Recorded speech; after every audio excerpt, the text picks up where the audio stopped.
بسم اللہ الرحمن الرحیم۔ بسم اللہ الرحمن الرحیم۔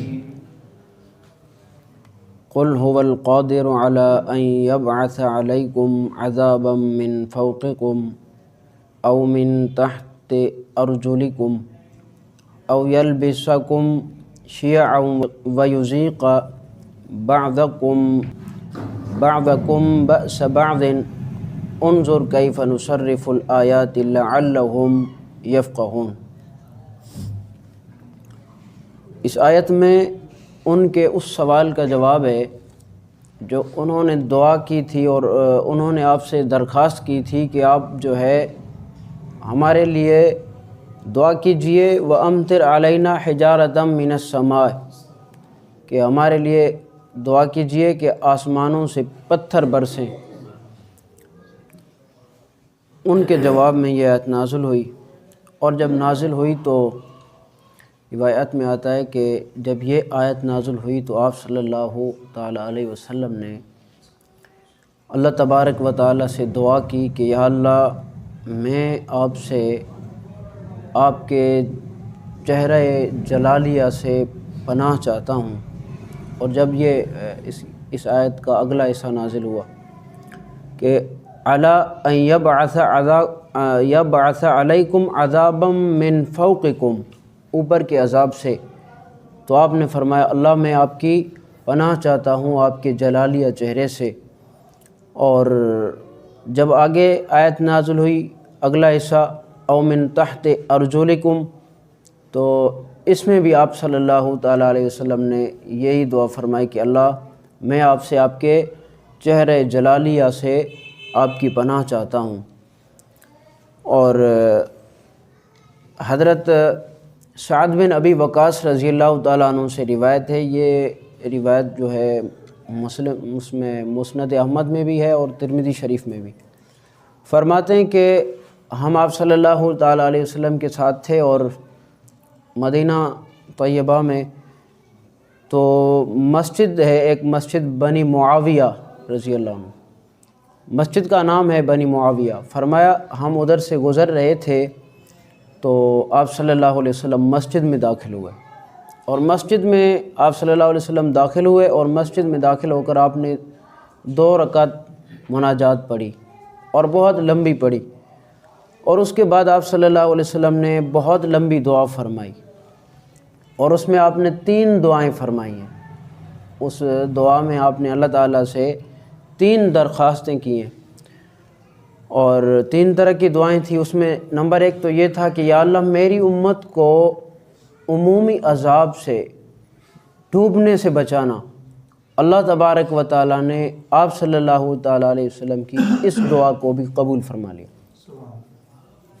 اور نمبر 2 فرمایا کہ آپ صلی اللہ علیہ وسلم نے دوسری دعا یہ فرمائی کہ یا اللہ میری امت کو قحط کے عذاب سے بھی بچانا۔ اللہ تبارک و تعالیٰ نے آپ علیہ الصلوۃ والسلام کے اس دعا کو بھی قبول فرمایا۔ اور نمبر 3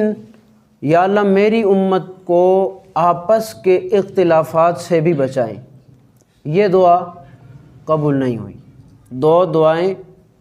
ان کو قبولیت کا شرف حاصل ہو گیا اور اس کو نہیں ہوا۔ اس آیت کی تفسیر میں اس روایت کو بھی کافی لایا گیا ہے۔ اس آیت میں اس حدیث سے آپ یہ بھی اندازہ کر سکتے ہیں کہ مسجد بنی معاویہ آپ صلی اللہ علیہ وسلم کے دور میں بھی معاویہ نام سے مسجد قائم تھی، اور آج کل لوگ کہتے ہیں کہ بھائی مسجدوں کے نام صحابہ کے رکھتے ہو، اللہ تعالیٰ کے نام ہونے چاہیے، بھائی اللہ کے نام ہونے چاہیے، اللہ کے رسول کے نام ہونے چاہیے، اور کوئی ایسا خلاف شرع عمل ہو اور نبی خاموش ہو جائے یہ ممکن ہی نہیں ہے۔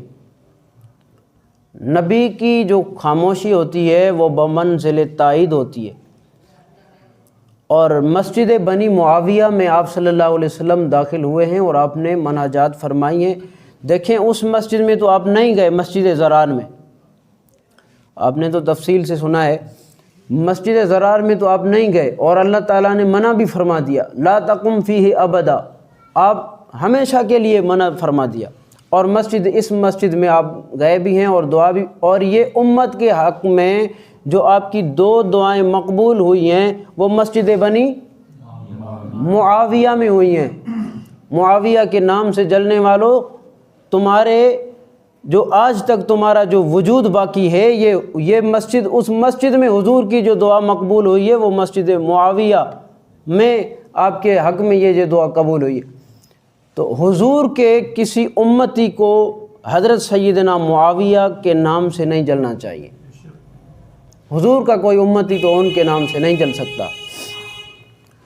اور آپ نے وہاں پر دعا فرمائی۔ اس آیت میں 2 طرح کے عذاب اور 3 طرح کے عذاب بتائے گئے، اوپر کا عذاب اور او من تحت ارجلکم یا نیچے کا عذاب، یا آگے فرمایا کہ او یلبسکم شیعا یا تمہیں بڑھا دے کس میں؟ مختلف گروہوں میں، مختلف فرقوں کے اندر۔ لفظ شیعہ کی معنی ہے فرقہ، لفظ شیعہ کی معنی ہے فرقہ، اور وہ جاہل لوگ کہتے ہیں کہ وَإِنَّ مِن شِيعَتِهِ لَإِبْرَاهِيمَ، قرآن میں ہے کہ ابراہیم علیہ السلام علیہ باللہ شیعہ تھے۔ اگر قرآن کے لفظ شیعہ سے مراد تم لوگ ہو تو قرآن میں یہ بھی ہے ان الذین فرقوا دینہم وکانوا شیعا، جنہوں نے دین میں تفریق کی، جنہوں نے اور دوسری آیت بھی ہے کہ فرعون نے لوگوں کو تبلیغ کر کے اپنا شیعہ بنا کے رکھا تھا، وہ بھی آیت ہے۔ پھر تو تم فرعونی شیعہ ہو نا۔ تو قرآن مجید میں اگر لفظ شیعہ سے اگر کوئی آج کل کوئی اس کا استدلال بالکل اسی طرح ہے جیسے کوئی آج کل نعوذ باللہ کہے کہ جو اس قرآن میں کسی کا نام محمد ہو اور کہے کہ قرآن مجید میں جو محمد نام ہے وہ میرا ہے، تو کتنی زیادتی ہوگی اور یہ تو کفر ہے۔ اسی طرح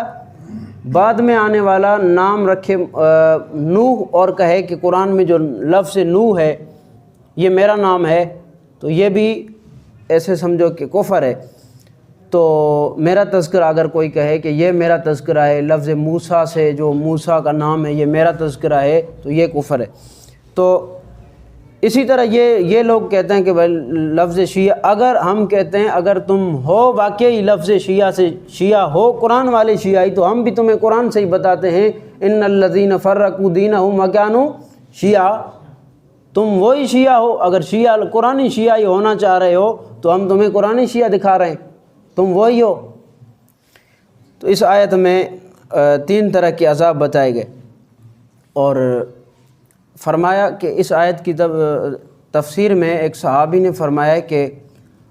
فرمایا اللہ تبارک و تعالیٰ ان مشرکین کو ڈرا رہے ہیں۔ حضرت عبداللہ ابن عباس فرماتے ہیں، فرمایا کہ ڈرا رہے ہیں کہ ان یبعث علیکم عذابا من فوقکم، جس طرح اللہ تبارک و تعالیٰ نے، جیسے انہوں نے دعا کی تھی کہ درخواست کی تھی کہ ہمارے لیے دعا کیجئے کہ امطر علینا حجارۃ من السماء، آسمانوں سے ہمارے لیے پتھروں کی بارش ہو، تو یہ جو تم درخواست کر رہے ہو یہ تو اللہ تبارک و تعالیٰ کے قدرت میں ہے، هو القادر، یہ تو اس بات پر قادر ہے۔ اور صرف یوں ہی نہیں فرما دیا بلکہ اللہ تبارک و تعالیٰ نے قوم لوط پر یہ عذاب نازل کر چکے ہیں اللہ تعالیٰ، اور فرمایا کہ ارجلکم او من تحت ارجلکم، یا تمہارے اوپر کے عذاب کے علاوہ نیچے کے عذاب کی بات کرتے ہو تو نوح علیہ السلام کی قوم میں جو عذاب آیا تھا وفارت تنور، تنور سے پانی نکلا تھا، اور وہ نیچے کا عذاب بھی آیا۔ تو آپ علیہ السلام نے گویا کہ اوپر کے عذاب کی جب یہ آیت سنی تو آپ نے ادھر بھی پناہ مانگ لی، اور نیچے کے عذاب کی سنی تو آپ نے ادھر بھی پناہ مانگ لی، اور دعائیں بھی فرمائیں، یا اللہ میری امت کو قحط سالی سے بچانا، ڈوبنے کے عذاب سے بچانا۔ اور یہ آج کل اگر ہماری شکلیں محفوظ ہیں یہ ہمارے نبی کی دعائیں ہیں، ورنہ ہمارے گناہ جو پچھلی امتیں ہیں ان سے کم نہیں ہیں، اس امت کے گناہ ان سے بھی میرے خیال سے بڑھ کر ہیں۔ تو یہ اگر ہم بچے ہوئے ہیں تو یہ ہمارے نبی علیہ السلام کی مبارک دعائیں ہیں۔ اور آگے جو فرمایا کہ او یلبسکم شیعہ، یا تمہیں بڑھا دے فرقوں میں، تو یہ جو تیسری دعا ہوئی آپ صلی اللہ علیہ وسلم کی تیسری دعا وہ قبول نہیں ہوئی۔ یلبسکم شیعا ویذیق بعضکم بأس بعض، یعنی بڑھا دے فرقوں میں اور بعض کے بعض سے اختلافات ہو جائیں۔ اور فرمایا انظر کیف نصرف الآیات لعلہم یفقہون، نظر کرو، انظر غور فکر کرو،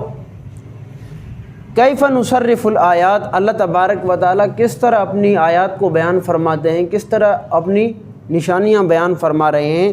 کس طرح فرما رہے ہیں، یہ کیوں فرما رہے ہیں، لعلہم یفقہون، تاکہ تم لوگ سمجھ لو، تمہیں سمجھ میں آ جائے، تاکہ تم لوگ سمجھ لو۔ اس آیت میں اللہ تبارک و تعالیٰ نے ہم مسلمانوں کو اپنی قدرت کاملہ کا اظہار بھی فرمایا ہے۔ اللہ تبارک و تعالیٰ نے فرمایا قل هو القادر، اللہ تبارک و تعالیٰ اس بات پر هو القادر، وہی قادر ہیں کہ وہی قادر ہیں کہ علی ان یبعث علیکم عذابا من فوقکم، اوپر کے عذاب پر بھی وہی قادر ہیں، او من تحت ارجلکم، یا تمہارے قدموں کے نیچے والے عذاب پر بھی وہی قادر ہیں۔ اور فرمایا کہ یا تمہیں بڑھا دیں، او یلبسکم شیعا ویذیق بعضکم بأس بعض، یا تم آپس کے اختلافات میں ڈال دے، اس پر بھی وہی قادر ہے۔ انظر کیف نصرف الآیات لعلہم یفقہون۔ تو ہمیں یہ جو اللہ تبارک و تعالیٰ نے اس آیت میں بیان فرمایا ہے، اس سے پہلے یہ جو ان سے مخاطبین سے جن کے جس وقت اس آیت کا نزول ہوا، ان سے اللہ تعالیٰ فرما رہے ہیں تم نظر کرو، تم سے پہلے یہ جو اللہ تعالیٰ تمہیں فرما رہے ہیں اوپر کے عذاب اور نیچے کے عذاب کی بات، ان پر قادر ہیں، اور یہ پہلے یہ معاملات ہو چکے ہیں، قوم لوط اور قوم نوح پر یہ معاملات ہو چکے ہیں۔ اللہ تبارک و تعالیٰ ان چیزوں پر قادر ہیں۔ اللہ تعالیٰ سے دعا ہے کہ اللہ تعالیٰ ہمیں اپنے